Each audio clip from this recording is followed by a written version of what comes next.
Hello, this is Jackass, my name is Omega Pro, and today I'm going to be talking about Sonic Adventure 2. Why is this going on Jackass, you may ask?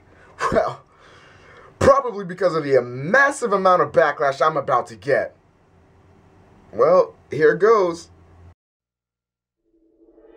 Welcome to the Nostalgia Effect, a series where I discuss games from my childhood or yours and see if they hold up to today's standards. If you have a game you'd like to see me cover in the next episode, leave a comment down below. A lot of Sonic fans consider this to be the best, if not at least the best 3D Sonic game. Well, just how good is it? I replayed it to answer just that question. The story. Now I could sit here and rant about Sonic Adventure 2's story until I'm blue in the face, but I won't. Why? Well, to be completely honest, Sonic has never really been about the story, and I won't judge it based upon that. It'd be like saying Mario 64 sucks because Mario has to save Peach again. But what I can say about Sonic Adventure 2's story is that it's not good. Like, at all. It has a few redeeming qualities to keep younger kids into it, but the story is just way too dark for a Sonic game. This wouldn't be a problem if it made sense. If you wanted to take the Sonic formula and try to add a serious story into it, you've got to be able to fill those plot holes, which Sonic Adventure 2 definitely does not do. I don't remember disliking the story this much, which proves that the nostalgia of the game was just blinding me, at least in this aspect. I was younger at the time, so I wasn't concerned with the story, I was just happy to be playing a Sonic game. But still, as I have matured as a gamer, what makes good games to me is the story. Very rarely do I consider a game really great based off of the gameplay alone, but that's just me. I'm sure there are a plethora of other gamers that will love a game just for that reason, the gameplay. But I've come to expect a little bit more out of games. However, since Sonic has never been about the story, I won't factor this into my thoughts on revisiting the game. Still, it would have been nice to have it at least make some sense. The presentation. When this game was first released, I think everyone was blown away from the graphics. It was a very pretty game. Sonic looked good while moving at high speeds, the levels looked vibrant and fleshed out. No doubt that this was the prettiest Sonic game to date. However, I can say without a shadow of a doubt that this game's graphics do not stand the test of time. And I'm not talking about texture quality or resolution or anything like that. I mean that there are just some graphical bugs that really ruin the enjoyment. Try to watch a cutscene in this game. Not good. The animations that the characters do are just inexplicable. It totally ruins any serious part in the story. The characters are unbelievably stiff. I know this is an older game, but still. Why does Sonic have to walk like he's got a lead pipe up his ass? Luckily, this problem is mostly in cutscenes, and the gameplay is much smoother. Then, there's the music. I will come out and say that no matter how bad a Sonic game is, Sonic 06, the music will be some of the best shit you've ever heard, guaranteed, and Sonic Adventure 2 is no exception. Tell me you never replayed City Escape 6,000 times in a row, just tell me. No. Shh. You're lying. This game will have you vibing with every track in the game. Music, I feel, is one of the most crucial parts in any Sonic title. And when you've got a soundtrack as sublime as Sonic Adventure 2, it's hard to be mad at the game for any reason. However, I must be as unbiased as ever, and my unbiased opinion is that Sonic Adventure 2 has a fucking kick-ass soundtrack. Gameplay. Fuck the convoluted story, fuck the stiff-ass character animations, this is what Sonic is about, the gameplay. Now before I go off on this, let me just answer one question. Is this the best 3D Sonic gameplay we've ever had? At the time, of course. However, Sonic Colors and Sonic Generations definitely surpassed this game without a doubt. But Omega, Sonic Adventure 2 is so timeless, it's awesome, it's perfect! Shut the fuck up. This is one thing I hate about the gaming industry. It infuriates me to no end. No one seems to be able to look past the nostalgia and look at the flaws in their favorite games. Does Sonic Adventure 2 have awesome gameplay? Of course, but it's not without its faults. Let's start off with the Sonic and Shadow stages. There are certain parts that definitely have their share amount of hiccups. For example, Sonic and Shadow being hard, nearly impossible to control.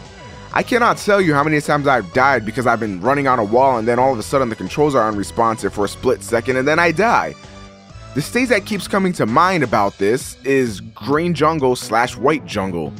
My goodness, running on those little half fucking tree things and trying to grind on the edge and then overshooting and falling to my death. Ugh, it's so annoying. Luckily though, there aren't too many of these frustrations on the Sonic and Shadow stages. However, the few hiccups and glitches really fucking annoy me. Even something as petty as getting stuck between boxes for a few seconds is unacceptable. Sonic games are supposed to be about fast, fluid gameplay.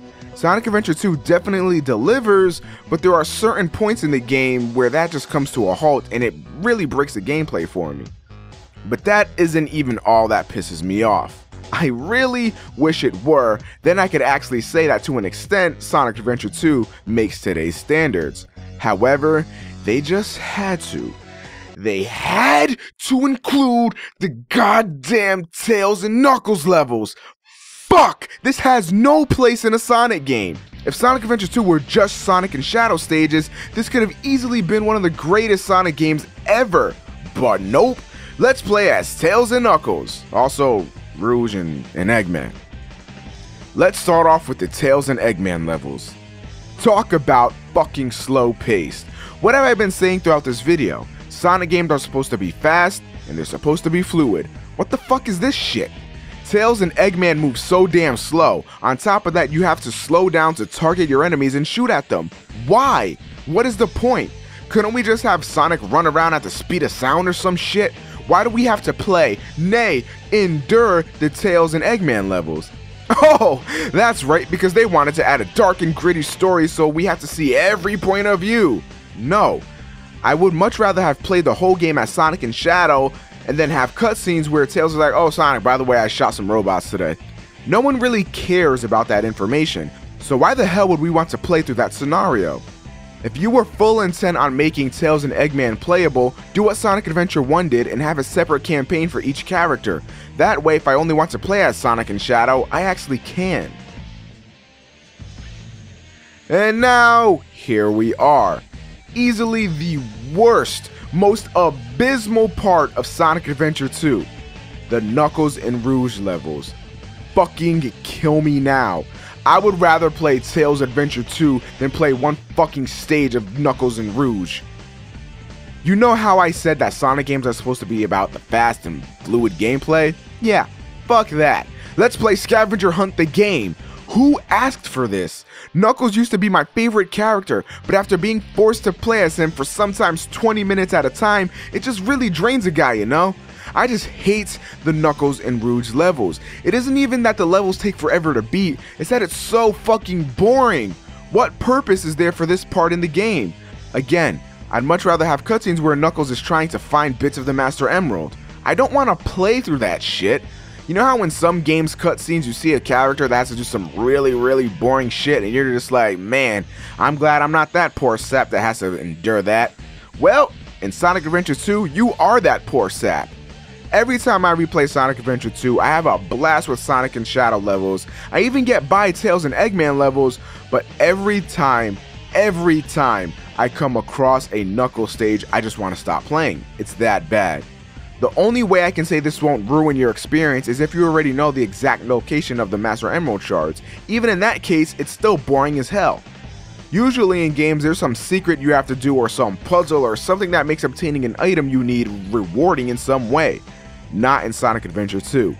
It literally uses the, ooh, you're getting warmer, oh, colder, warmer, nigga, you done fucked up, there ain't shit here, method of finding these shards.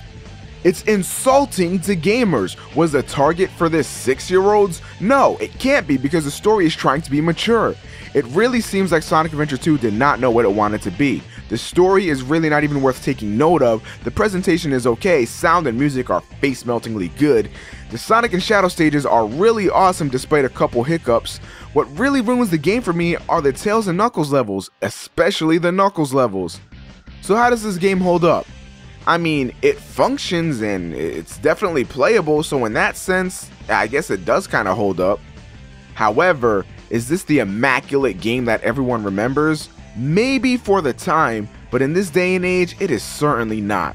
I guarantee if Sonic Team made this today, they would get a decent bit of backlash by the fans.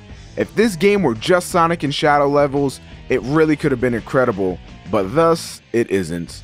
I give Sonic Adventure 2 a 5.5 out of 10.